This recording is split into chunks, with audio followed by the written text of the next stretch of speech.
Hello সবাইকে, আসসালামু আলাইকুম। কেমন আছেন আপনারা সবাই? আশা করি ভালো আছেন। আলহামদুলিল্লাহ আমরাও ভালো আছি। অনেক দিন পর একটা ভিডিও নিয়ে আসলাম। এই ভিডিওটা করা অনেক দিন আগে, বাট ভয়েস দিতে পারি নাই একটু ব্যস্ততার কারণে।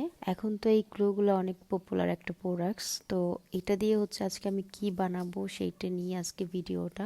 আমি যতটুকু জানি এটার সম্পর্কে আপনাদের সবার অনেক বেশি ধারণা আছে। তো এখানে হচ্ছে 12টা কালার ছিল। তো 12টা কালার দিয়ে হচ্ছে এখন আমরা ফুল বানাবো। তো ফুল বানানোর জন্য হচ্ছে ফার্স্টে মোটা ধরনের হচ্ছে কিছু কাগজ আছে, সেগুলো লাগবে, যেমন কার্টুনের মতো আর কি। আই গেস ভিডিওতে দেখতেছো, দেখলেই তোমরা বুঝবা এটাকে আর কি আর বলবো। তো আমি এটা হচ্ছে রাউন্ড শেপ করে একটু কেটে নিলাম। আর একটু সুন্দর করে কাটতে হবে, নাহলে সুন্দর লাগবে না ফুলগুলো দেখতে। তারপর হচ্ছে আমি আসলে কেচিটাও ভাঙা, আমি আর কি দেখাচ্ছিলাম যে ভালোভাবে কাটতেও পারতেছিলাম না এই কেচি দিয়ে। এরপর হচ্ছে আমি প্রথমেই পিঙ্ক কালার হচ্ছে একটা ফুল বানাবো। তো এইটা আসলে আমি প্রথম বানাচ্ছি, একটা ভিডিও দেখে আর কি এটা বানানো হয়েছে আমার। এর আগে কখনো এইগুলো আমার ট্রাই করা হয়ও না, আর আমি কখনো বানাইও নাই। তো অবশ্যই আপনারা পুরো ভিডিওটা দেখে যাবেন যে লাস্ট ফিনিশিংয়ে আমি কি বানাইছি। আসলে আমি যেরকমটা চাইছি ওরকমটা হয়েছে নাকি অন্যরকম বানাইতে পারছি, সেটাই আর কি। তো এই তো আমার হচ্ছে ফুল বানানোটা কমপ্লিট হয়ে গেছে। আসলে এই ফুলটার নাম কি সেটা আমি জানি না, আপনারা যদি জানেন অবশ্যই কমেন্টে জানাবেন। এরকম করে হচ্ছে আমি সবগুলো কালার দিয়ে হচ্ছে ফুল বানাবো। আর মাঝখানে হচ্ছে বিভিন্ন রকমের কালার আর কি, ছোট করে গোল একটা ফোঁটা দিয়ে দিব। তো এরকম করে হচ্ছে আমি অনেকগুলো ফুল বানাবো, আর এই ফুলগুলো হচ্ছে আমি ওই কার্টুনে লাগাবো আঠা দিয়ে। এখন হচ্ছে সুন্দর করে আমি গ্লো মানে যে আঠাটা দিয়ে এটা লাগাবো সেইটা হচ্ছে আমি এরকম কার্টুনের উপরে লাগিয়ে তারপর সাদা একটা কাগজ দিয়ে ওইটার মাপে আবার কেটে নিচ্ছি। আর ফুলগুলো যদি এখন ডাইরেক্ট ওই মোটা পেপারটা লাগাই তাহলে হচ্ছে দেখতে খারাপ দেখা যাবে কার্টুনের উপরেরটা। তো এর জন্য হচ্ছে আমি এখানে সাদা একটা পিস্টার কেটে সুন্দর করে হচ্ছে এটা ফিনিশিং দিয়ে এটার উপরে লাগাবো। তো এটা কাটছি, সুন্দর করে কাটার পর হচ্ছে এটা লাগাবো। লাগানোর পর হচ্ছে 2-3 মিনিট অপেক্ষা করতে হবে, দেন হচ্ছে ফুলগুলো আবার সুন্দর করে লাগাবো।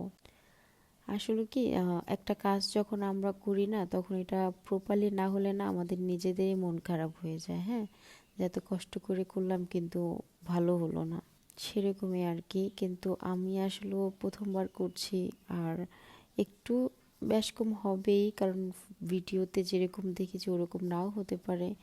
থাকে না কিছু কিছু জিনিস যে আসলে ওইটা কোনো সময় পারফেক্ট হয় না, মানে নিজের মতো নিজেরটা হয়, আর অন্য মানুষেরটা দেখলে ওদেরটার মতো ওদেরটাই হয়।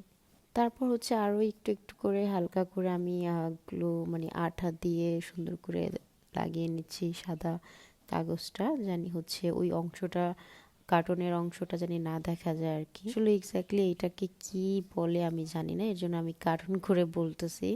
আপনারা প্লিজ কেউ কোনো কিছু মাইন্ড করেন না, আর মানুষের ভুল হতেই পারে। আপনারা যদি এটার নাম জানেন অবশ্যই আমাকে কমেন্টে জানাবেন। সুন্দর করে হচ্ছে এখন আমি ফুলগুলোর পিছনের সাইডে আর কি আঠা দিয়ে সুন্দর করে একটা একটা করে লাগাবো, জানি দেখতে একটু হলেও সুন্দর লাগে, যে আমি এত কষ্ট করেছি সেই কষ্টটা অ্যাটলিস্ট জানি ভালো আর কি ফলাফল একটা পায়। তো এইখানে হচ্ছে আমি একা কষ্ট করিনি, আমার ছোট বোনও ছিল আমার সাথে, ও অনেকগুলো ফুল বানিয়েছিল। তো লাস্ট ফিনিশিংয়ে হচ্ছে দেখতে সেম এরকম হয়েছে। তো এরপর হচ্ছে অনেক কাজ আছে। এখন হচ্ছে সুই সুতা দিয়ে নিচের কিছু অংশ বাকি আছে, মানে এইটা করব। আর একটু কাজ বাকি আছে, সেটা হচ্ছে সুই সুতার মধ্যে হচ্ছে যেরকম মালা গাঁথি না আমরা, ওরকমই আর কি গোল গোল করে মালা গাঁথবো। তো এইটা হচ্ছে একটু পরেই দেখতে পারবেন আপনারা যে এটা দিয়ে কি কাজ করব।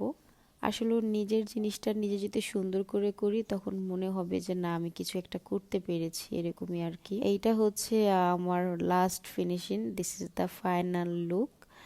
তো আসলে ডেকোরেশনের জন্য ছোটখাটো জিনিস দিয়ে ঘরটাকে অনেক সুন্দর করে আপনি সাজাতে পারবেন যদি আপনার ইচ্ছা জাগে আর কি। আর এই পাশে হচ্ছে আমার বোন ছোট ছোট করে ফুল বানিয়েছে, আর ও পাশে হচ্ছে তারার মতো করে আর কি দিয়েছে, আর আমি বানিয়েছি এই দুইটা।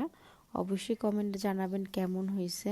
আরো সুন্দর করে সামনে ঘর সাজাবো ইনশাল্লাহ, সেই সব ভিডিও আপনাদের সাথে শেয়ার করব। ফুল বানানোর কাজটা শেষ করে এখন মোমোজ বানাতে চলে আসলাম। আসলে তখন বাজে হচ্ছে রাত 2টা। কাজ করতে করতে হঠাৎ করে অনেক ক্ষুধা লেগে গেছে, তো রাত 2টা বাজে মোমোজ বানিয়ে ফেললাম। রাতের খাবারের মজার স্বাদটাই আলাদা। ভালো লাগলে অবশ্যই লাইক কমেন্ট শেয়ার করতে ভুলবেন না। আল্লাহ হাফেজ।